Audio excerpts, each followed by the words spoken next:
Hello everyone, welcome to GS with concept classes. BPSC project manager और BPSC auditor के prelims के date को ध्यान में रखते हुए इकोनॉमिक करंट अफेयर्स पे कॉन्टिन्यूसली वीडियो को अपलोड किया जा रहा है। ये इकोनॉमिक करंट अफेयर्स का 6ठे नंबर का वीडियो है। ठीक है, आज हम लोग एग्रीकल्चर बिल पे डिस्कस करेंगे कि एग्रीकल्चर बिल क्या था, इसमें क्या खामियां थी जिसके कारण कृषक वर्ग के द्वारा पूरे ऑल ओवर इंडिया बेसिस पे आंदोलन किया जा रहा था। दूसरी बात है कि इससे जुड़े मुद्दे एमएसपी पे डिस्कस करेंगे कि मिनिमम सपोर्टिंग प्राइस क्या होता है। उसके बाद हम लोग एपीएमसी पे डिस्कस करेंगे, एग्रीकल्चर प्रोड्यूस मार्केट कमेटी पे डिस्कस करेंगे। ये तीन चीज़ों पे हम लोग डिस्कस करेंगे और वो भी प्रीलिम्स के पॉइंट ऑफ व्यू से कि जहाँ से ऑब्जेक्टिव क्वेश्चन बन सकते हैं। फर्स्ट में जो आपका ऑब्जेक्टिव क्वेश्चन बनेगा वो ये है कि तीनों अधिनियम का नाम याद रखना है, जैसे कृषि उपज व्यापार एवं वाणिज्य संवर्धन और सुविधा अधिनियम, ठीक है 2020, मूल्य आश्वासन और कृषि सेवाओं पर किसान सशक्तिकरण और संरक्षण समझौता अधिनियम 2020, और थर्ड नंबर पे आवश्यक वस्तु संशोधन अधिनियम 2020।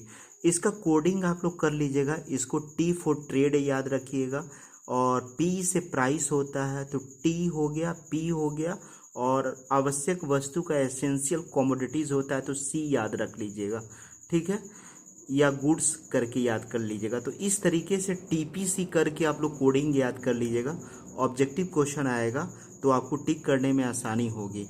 इसमें से क्वेश्चन पूछा जाएगा कि इसमें से कौन से कृषि अधिनियम नहीं है, तो ठीक है याद रहेगा तो जरूर टिक कर लेंगे। एमएसपी को हम लोग पढ़ लेंगे। एमएसपी का फुल फॉर्म भी पूछा जा सकता है, मिनिमम सपोर्ट प्राइस होता है। और दूसरी बात है कि एपीएमसी का फुल फॉर्म पूछा जा सकता है, एग्रीकल्चर प्रोड्यूस मार्केट कमेटी। अभी हम लोग कॉन्सेप्ट पर बाद में डिस्कस करेंगे कि इन सारे अधिनियमों में क्या क्या चीज़ों पर डिस्कस किया गया था, ठीक है। एमएसपी क्या होता है और एपीएमसी क्या होता है, इस पे बाद में हम लोग डिस्कस करेंगे। पहले हम लोग इसके ऑब्जेक्टिव क्वेश्चन पे आते हैं। फर्स्ट हमारा जो क्वेश्चन है वो ये है कि कृषि से संबंधित जो है कितने अध्यादेश भारतीय संसद में लाए गए थे, कितने अध्यादेश लाए गए थे संसद में, तो ये 3 लाए गए थे। नेक्स्ट है 3 अध्यादेश था ना। अध्यादेश क्या होता है कि जब जब संसद हमारा सत्र में नहीं चल रहा होता है तो उस और देश में कानून बनाना किसी विषय पे ज़रूरी हो जाता है तो राष्ट्रपति आर्टिकल 123 का यूज करके अध्यादेश लाता है, उस पर कानून बनाता है। तो ठीक है, ये 3 अध्यादेश थे एग्रीकल्चर से रिलेटेड, याद रखेंगे।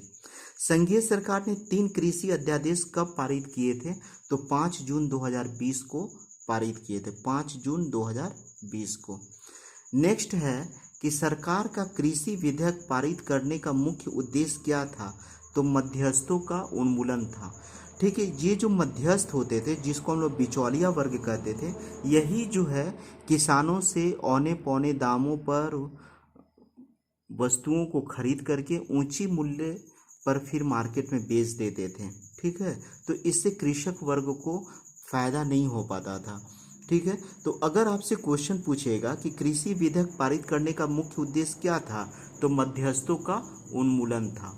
ठीक है, और ओवरऑल अगर उद्देश्य पूछा जाए तो वो क्या था, एग्रीकल्चर सेक्टर को इम्प्रूव करना, एग्रीकल्चर सेक्टर को बढ़ावा देना। ठीक है, नेक्स्ट जो हमारा फैक्ट है वो ये है कि एसेंशियल कमोडिटीज एक्ट अस्तित्व में कब आया, तो ये 1955 में आया था।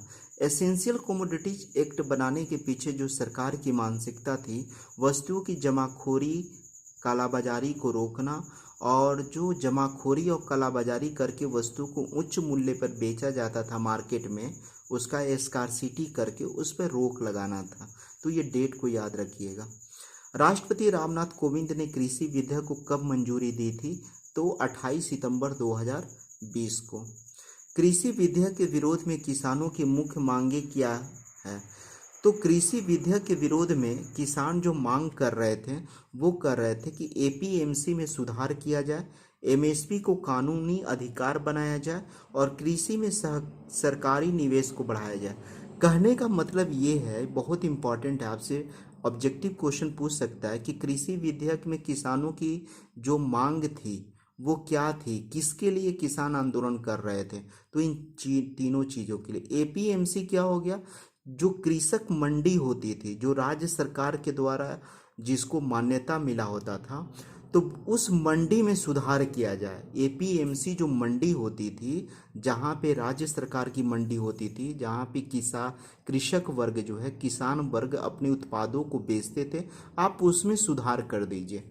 दूसरा है कि सरकार से ये लोगों का जो डिमांड था एग्रीकल्चर वर्ग का, एमएसपी को कानूनी अधिकार बनाया जाए।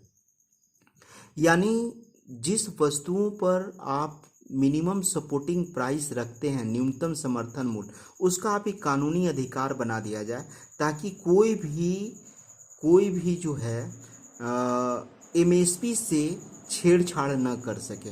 ठीक है।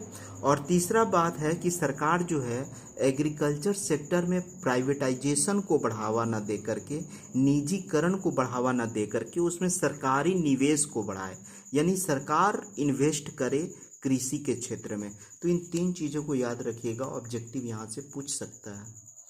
नेक्स्ट है हमारा कि भारत में तीनों कृषि बिल 2020 में संसद में जब पारित हो रहे थे, उसमें केंद्रीय कृषि मंत्री कौन थे? तो नरेंद्र सिंह तोमर थे। जिसमें कृषि बिल पारित हो रहा था संसद में, उस समय के जो मंत्री थे नरेंद्र सिंह तोमर थे। नेक्स्ट हमारा है कि कृषि अध्यादेश 2020 के विरोध में किस सांसद ने मंत्रिमंडल से इस्तीफा दे दिया था? तो हरसिमरत कौर ने किसानों के आंदोलन को जायज ठहराया और सरकार के एगेंस्ट में जा कर के उसने मंत्रिमंडल से इस्तीफा दे दिया था, हरसिमरत कौर। तो याद रखना है हरसिमरत कौर को। और नरेंद्र सिंह तोमर क्या थे? तो ये केंद्रीय कृषि मंत्री थे उस समय। ये दोनों नाम इम्पॉर्टेंट है। नेक्स्ट है कि मुख्य रूप से किन राज्यों द्वारा कृषि कानूनों का विरोध किया जा रहा था? तो ये पंजाब और हरियाणा थे। ऐसे विरोध तो पूरे ऑल ओवर इंडिया के किसान कर रहे थे, लेकिन मुख्य रूप से पंजाब और हरियाणा के किसान विरोध कर रहे थे। मिनिमम सपोर्टिंग प्राइस में कितने फसलों को समाहित किया गया है? तो ये 3 फसलों को समाहित किया गया है, जिसमें 14 खरीफ फसल है, 5 रबी फसल है और 4 जो है वाणिज्यिक फसल है, कॉमर्शियल फसल है। कहीं कहीं इसका डेटा यहाँ पे 22 भी मिल रहा था, लेकिन वो 22 वाला डेटा गलत है, पुराना है। अभी 23 हो गया। आप इसको याद रखिएगा कि एमएसपी में 23 वस्तु है और 4 जो है कॉमर्शियल क्रॉप्स है, वाणिज्यिक फसल है। ठीक है, इन सारे चीज़ों को याद रखिएगा। फसलों की जो है सूची देख लीजिए कि किस पर एमएसपी है। कभी कभी यहाँ से सूची जो है छांटने के लिए आपसे पूछा जा सकता है, जिसमें धान, गेहूं, जौ, ज्वार, बाजरा, मक्का, रागी, चना, अरहर, मूंग, उड़द, मसूर दाल, मूंगफली, सोयाबीन, सरसों आदि था। ठीक है। यहाँ पर ऑप्शन में पूछा जा सकता है कि इसमें से किस पर एमएसपी दिया जाता है। तो इन सारे चीज़ों पर एमएसपी दिया जाता है। ठीक है। धान, गेहूं, ज्वार, बाजरा, इसको एक साथ याद कर लीजिएगा। धान, गेहूं, ज्वार, बाजरा, मक्का, और फिर उसके बाद चना, अरहर, मूंग, उड़द और मसूर दाल, इसको एक साथ याद कर लीजिएगा। फिर मूंगफली, सोयाबीन और सरसों को एक साथ याद कर लीजिएगा। ठीक है। एमएसपी का निर्धारण किसके द्वारा किया जाता है? तो एमएसपी का निर्धारण सीएसीपी के द्वारा किया जाता है। बहुत इम्पॉर्टेंट है। जो फसल होगा उसका न्यूनतम जो मूल्य होगा, जो सरकार द्वारा किसानों को दिया जाएगा, उसका निर्धारण सीएसीपी के द्वारा किया जाता है।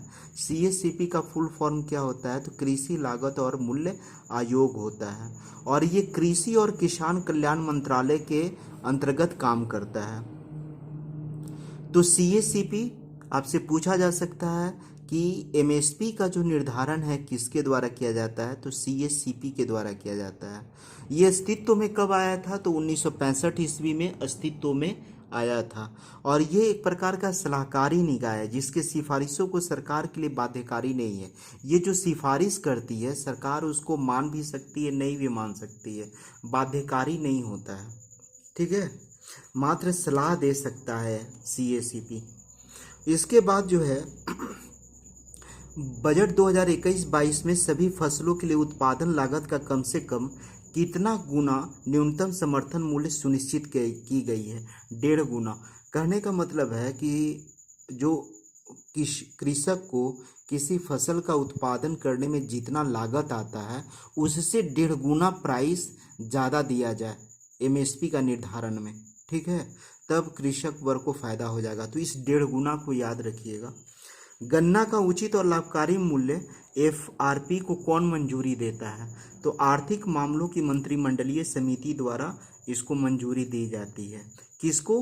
गन्ना का उचित और लाभकारी मूल्य की मंजूरी कौन देता है? तो आर्थिक मामलों की मंत्रिमंडलीय समिति।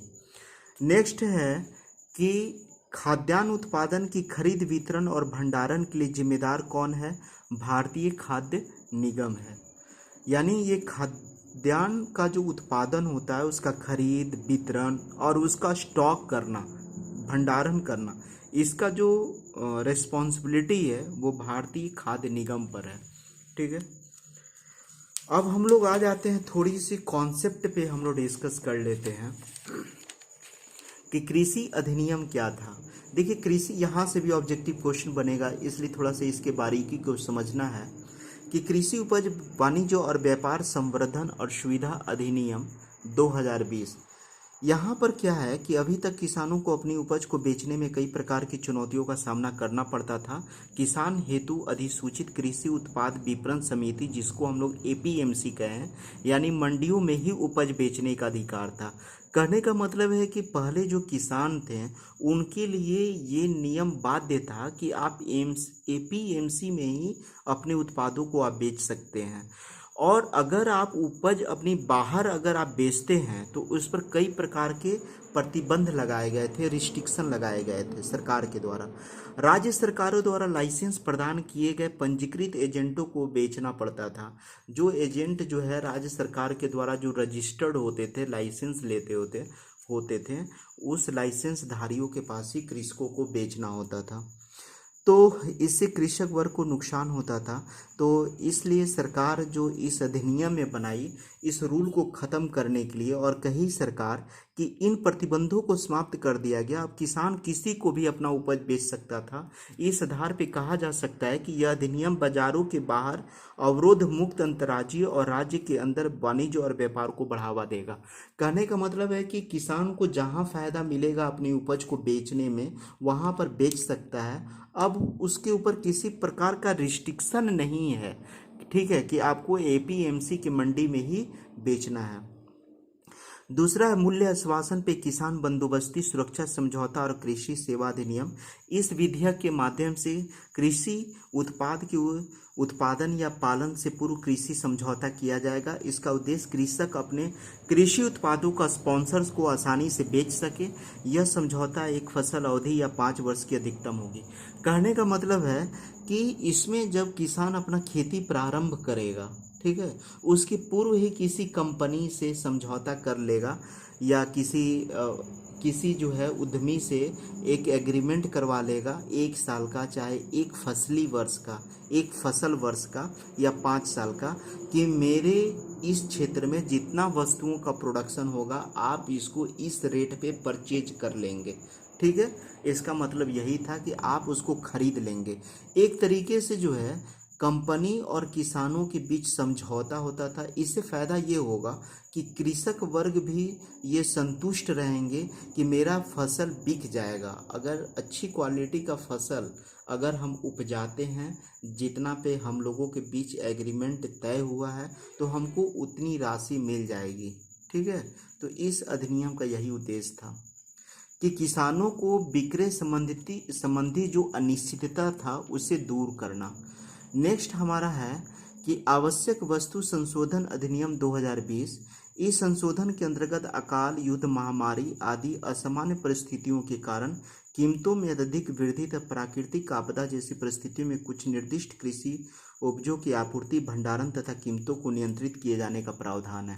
कहने का मतलब ये है कि इसमें सरकार आवश्यक वस्तु संशोधन अधिनियम 2020 में संशोधन की और कही कि अगर किसी कारण से युद्ध हो जाता है, महामारी आ जाती है और असामान्य परिस्थिति हो जाता है, तो वैसी स्थिति में कुछ कृषि उपजों की आपूर्ति, भंडारण तथा कीमतों को सरकार नियंत्रित कर सकती है कि उसका मार्केट में जो प्राइस है वो एटेंडम उछाल ना आ जाए।